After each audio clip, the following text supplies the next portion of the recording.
Bismillahirrahmanirrahim. Assalamu alaikum students. Today we are going to study about the new chapter number 5, chemical reactions. These are the contents of this chapter and these are the learning outcomes.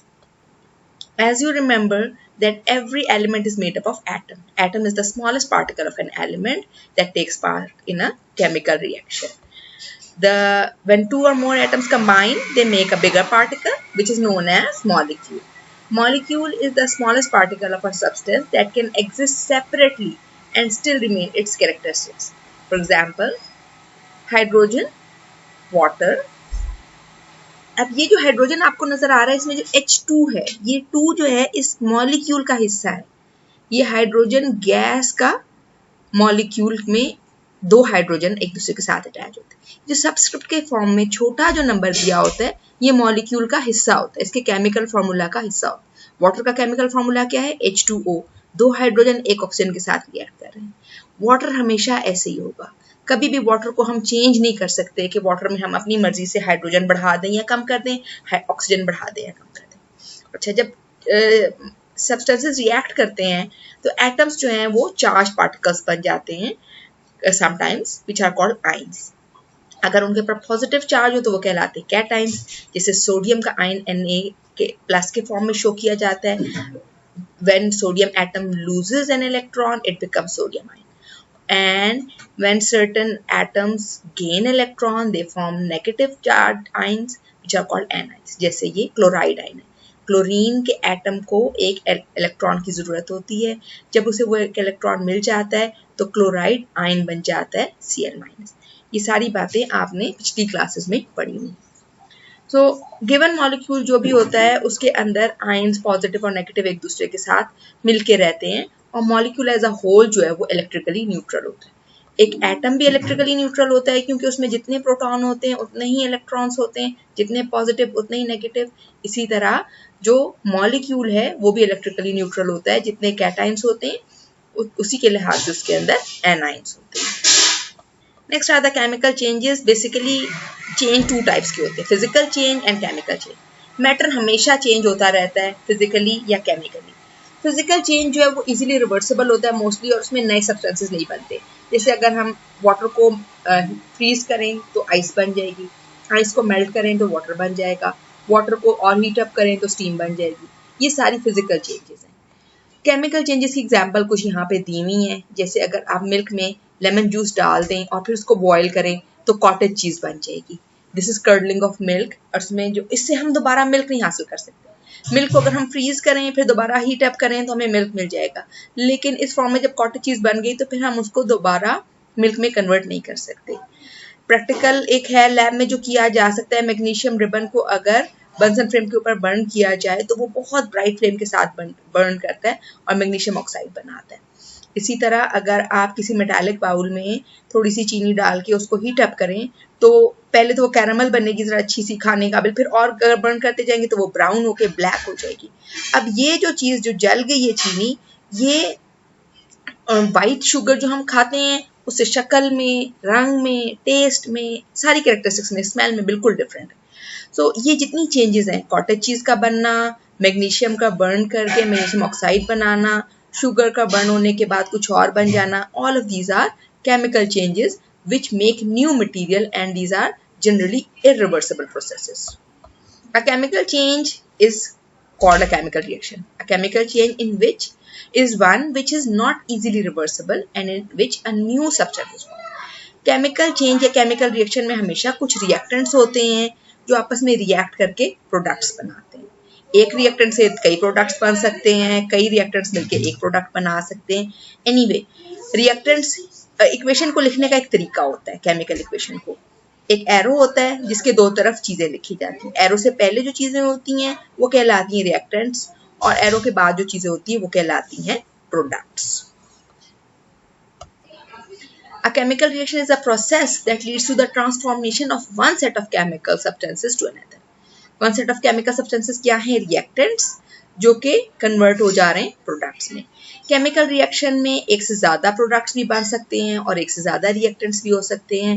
कुछ examples जो chemical change की हैं: burning of a material, कागज को जलाएं, would को जलाएं, petrol को जलाएं, कोल को जलाएं, रस्टिंग यानी जंग लगना, कुकिंग ऑफ फूड। देखें अगर हम चीज़ें मतलब मैं चाय बना रही हूँ, मैंने सारी चीज़ें बाउल में डाल के चढ़ा दी हैं पैन में, लेकिन चूल्हा नहीं जलाया तो चाय नहीं बनेगी, ठीक है ना। जब उसको हीट प्रोवाइड करते हैं तो उसमें चेंजेस आती हैं। So cooking of food is another type of chemical reaction. इस तरह स्पॉइलिंग ऑफ फूड, अगर दूध रखा रखा ख़राब हो गया है या आटा खमीर हो गया है, जो भी चीज़ स्पॉइल हो गई है तो उसमें केमिकल चेंजेस आ जाती हैं। फिर आप दोबारा उससे खमीर हुए आटे से आप नॉर्मल आटा नहीं बना सकते। दूध जो ख़राब हो जाए, फट जाए, उससे आप सही दूध दोबारा हासिल नहीं कर सकते। डाइजेशन ऑफ फूड, जो हम फूड को डाइजेस्ट करते हैं अपनी बॉडी के अंदर, उसके अंदर भी केमिकल चेंजेस होती हैं। कर्डलिंग ऑफ मिल्क, अभी ऊपर हमने डिस्कस किया, जो मिल्क में अगर लेमन जूस डाल दें या विनेगर डाल दें तो कर्डलिंग ऑफ मिल्क होता है। Photosynthesis, the process which takes place in green parts of the plants in which carbon dioxide and water react to form glucose and oxygen. The addition of water to quick lime, slaking of lime, ये कहलाती है, इसी chapter में आगे discuss करेंगे। So chemical reaction is basically rearrangement of atoms. जब भी chemical reaction होता है तो उसमें एटम्स रीअरेंज होते हैं। न्यू सब्सटेंसेस जो बनते हैं एक्चुअली वो ओल्ड सब्सटेंसेस ही जो हैं उनके साथ वो केमिकली रिएक्ट करके नए तरह के मॉलिक्यूल बना देते हैं। जैसे हम कुछ भी बर्न करते हैं जब एयर में, तो कार्बन के साथ वो रिएक्ट करके ऑक्सीजन के साथ, carbon reacts with oxygen and forms carbon dioxide. चाहे वो पेपर का कार्बन हो, वुड का कार्बन हो, कोल का कार्बन हो, पेट्रोल का कार्बन हो। So new atoms actually create नहीं होते, ना ही ओल्ड एटम्स डिस्ट्रॉय होते हैं। एटम्स की रीअरेंजमेंट चेंज होती है, बॉन्ड्स ब्रेक होते हैं और नए बॉन्ड बन जाते हैं। So in chemical reaction basically there is rearrangement of reactant atoms to form the products. ये देखें, carbon reacts with oxygen to form carbon dioxide, hydrogen reacts with oxygen to form water, H2 plus O2 gives H2O। अच्छा, अब chemical equation क्या है? Chemical equation को लिखने से पहले हमें इसके सारे पार्ट्स जो है उनको समझना पड़ेगा। किसी भी केमिकल रिएक्शन को स्टैंडर्ड तरीके से लिखने का, रिप्रेजेंट करने का तरीका जो है वो कहलाता है केमिकल इक्वेशन। केमिकल इक्वेशन में बेसिकली केमिकल सिंबल्स को यूज किया जाता है ताकि पता चले कि केमिकल रिएक्शन कैसे हो रहा है। रिएक्टेंट्स, जिनको बाज़ औक़ात रिएजेंट्स भी कहा जाता है, उनको शुरू में लिखा जाता है और फिर एरो डाला जाता है और उसके बाद प्रोडक्ट्स को लिखा जाता है। A chemical equation is an expression for given chemical reaction and change in terms of symbol formula of reactants and products. ठीक है जी, ये रिएक्टेंट्स हैं H2 plus O2, फिर एरो डाला और फिर उसके बाद H2O लिख दिया। ये अगर दो रिएक्टेंट्स हैं तो उनके बीच में प्लस डालेंगे, अगर दो प्रोडक्ट्स हैं उनके बीच में प्लस डालेंगे। This is a standard form of chemical equation. ठीक है जी। Molecular hydrogen reacts with molecular oxygen to form water, ये इसकी रिप्रेजेंटेशन है इन सेंटेंस फॉर्म, और ये जो एक्चुअल रिप्रेजेंटेशन इस फॉर्म में ये कहलाती केमिकल इक्वेशन। अब जो केमिकल इक्वेशन होता है इसको बैलेंस भी करना पड़ता है। बैलेंस करने के लिए ये जो मॉलिक्यूल्स हैं इनसे पहले एक बड़ा नंबर लिखा जाता है। वो जो बड़ा नॉर्मल साइज का नंबर होता है वो कहलाता है कोफिशिएंट। ये जो छोटे छोटे नंबर हर मॉलिक्यूल के साथ हैं, किसी मॉलिक्यूल के साथ हो सकता है ना हो, ये उस मॉलिक्यूल का हिस्सा है। ये बात मैंने पहले भी आपको बताई कि इस छोटे नंबर को हम चेंज नहीं कर सकते जो सबस्क्रिप्ट के फॉर्म में लिखा हुआ है। ये उस मॉलिक्यूल H2 का जो 2 है ये हाइड्रोजन मॉलिक्यूल का हिस्सा है, O2 का 2 इस ऑक्सीजन मॉलिक्यूल का हिस्सा है, H2O में जो 2 लिखा हुआ है ये वाटर मॉलिक्यूल का हिस्सा है। इस मॉलिक्यूलर फॉर्मूला को हम चेंज नहीं कर सकते, लेकिन मॉलिक्यूल से पहले हम डिफरेंट नंबर्स लगा के और उसको बैलेंस कर सकते हैं। वो जो नंबर हम लगाते हैं वो कहलाता है कोफिशिएंट। जैसे इसी इक्वेशन के केस में देखें कि इसको बैलेंस करने के लिए हाइड्रोजन से पहले भी 2 लगा दिया और वाटर से पहले भी 2 लगा लिया तो ये इक्वेशन बैलेंस हो। ठीक है जी। बैलेंसिंग ऑफ इक्वेशन के आपके एक्सरसाइज में काफी सारे क्वेश्चन दिए हुए हैं, वहीं से मैंने ये एक पहली इक्वेशन जो है आपके क्वेश्चन की वो लिखी है। देखिए, इससे मैं आपको समझाऊंगी, मजीद इक्वेशंस भी आपके साथ डिस्कस करूंगी, पहले इसको समझें। Ca यानी कैल्शियम का एटम रिएक्ट करता है विद ऑक्सीजन मॉलिक्यूल O2 और कैल्शियम ऑक्साइड बनाता है CaO। अब बैलेंसिंग का मकसद क्या है कि एरो के इधर जितने एटम हो एरो के उधर भी उतने, यानी रिएक्टेंट में हर एलिमेंट के एटम प्रोडक्ट के एटम्स के बराबर, यानी जितने कैल्शियम इधर हो उतने कैल्शियम इधर हो, जितने ऑक्सीजन इधर हो उतनी ऑक्सीजन इधर। अब कैल्शियम इधर गिने, इधर एक है इधर भी एक है, कैल्शियम तो बैलेंस्ड है। ऑक्सीजन को गिने, O2 इधर है इधर एक ऑक्सीजन है, इधर दो ऑक्सीजन है, इधर एक ऑक्सीजन है, यानी ऑक्सीजन की वजह से ये इक्वेशन अभी बैलेंस नहीं है।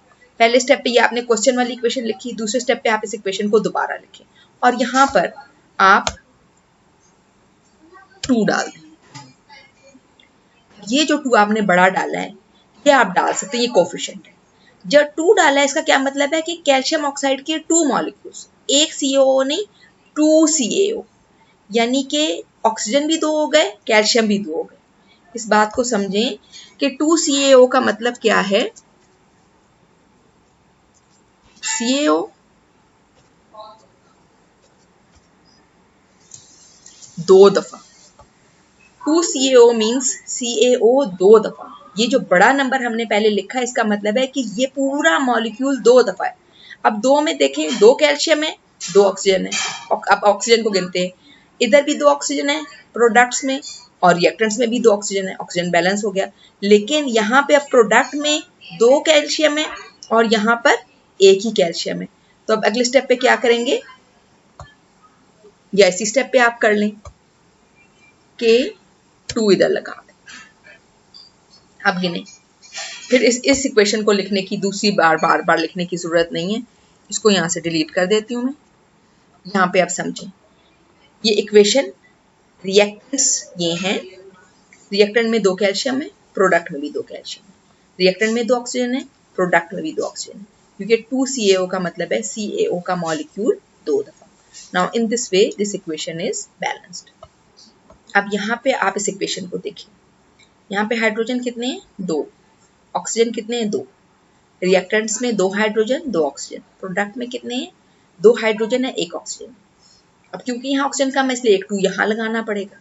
जब एक 2 यहाँ लगाएंगे तो उसकी वजह से क्या होगा, ऑक्सीजन तो बैलेंस हो जाएगा, लेकिन 2H2O का मतलब है वाटर का मॉलिक्यूल 2 दफा, H2O का मॉलिक्यूल 2 दफा। ये बात आपको इस डायग्राम से ज्यादा अच्छी समझ में।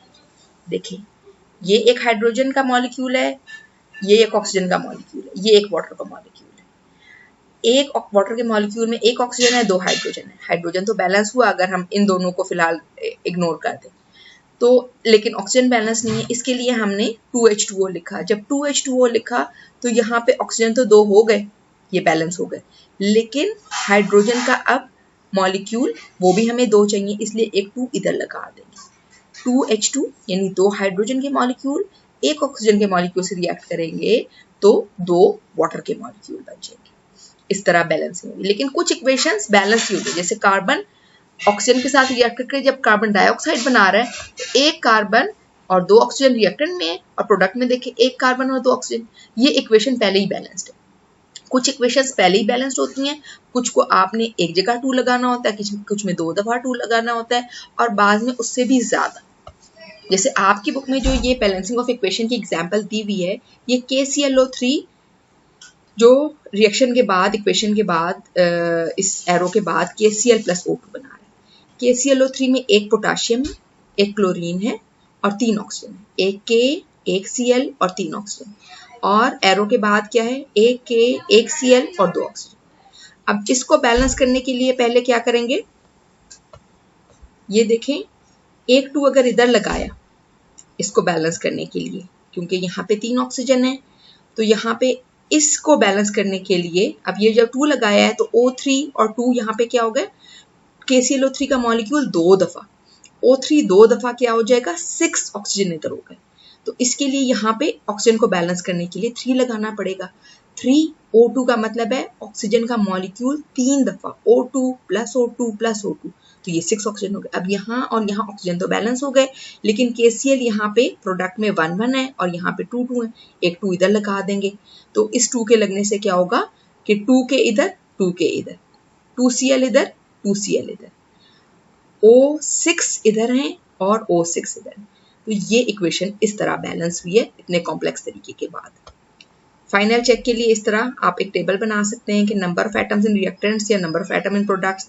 टेबल बनाए ना बनाए, गिनती का हिसाब करना है कि K रिएक्टेंट में 2 हैं, प्रोडक्ट में 2 हैं, Cl रिएक्टेंट में 2 हैं, प्रोडक्ट में 2 हैं, ऑक्सीजन रिएक्टेंट में 6 हैं, प्रोडक्ट में 6। जब ये बराबर हो जाएंगे तो फिर ये बैलेंस्ड है। और बाज़ औक़ात अगर इक्वेशन में साथ ये भी मेंशन करना हो कि कौन सी चीज़ सॉलिड है, कौन सी लिक्विड है, कौन सी गैस है, तो वो भी साथ मेंशन करेंगे तो फिर इक्वेशन कंप्लीटली बैलेंस होगी. So the balancing of chemical equation is actually according to a law. ये law of conservation of mass है जिसको एंटोनी लवॉइजर ने डिस्कवर किया था. This law states that matter is neither created nor destroyed during a chemical reaction but changes from one form to another, or there is no gain or loss of mass in a chemical reaction.